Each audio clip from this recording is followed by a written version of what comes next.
The Honourable Parliamentary Secretary, the Government House Leader. Madam Speaker, I guess the member could be excused in the sense that he's the one that brought in the motion. And at the end of the day, it's truly amazing how the Conservative Party really knows no shame. Think about it, Madam Speaker. The member himself that moves the motion is criticizing the government because we're not getting this legislation passed because it's a false economic statement. Well, duh. Who do you think's preventing it from passing? The Conservative Party of Canada, Madam Speaker. How are they doing it? By bringing in silly motions that the member just introduced, even though he didn't even talk about it, Madam Speaker. Can the member explain to Canadians how it is they can justify filibustering legislation and then blaming the government because we're not stopping them from filibustering fast enough?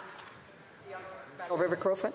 Madam Speaker, I'm so pleased to have the opportunity to respond to that question from the member whose word count certainly is the only thing that he can point to as being successful in terms of his service in Parliament. But let me simply suggest this.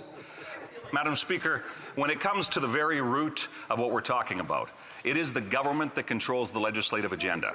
They are quick to blame everybody else for their failures when it's that member himself have, on a number of occasions, moved amendments similar to this with the defense that there was important things that needed to be discussed. So when they do it, it's legitimate. When we do it in order to make sure the voices of Canadians are heard, it's somehow filibustering. Well, Madam Speaker, let me be crystal clear.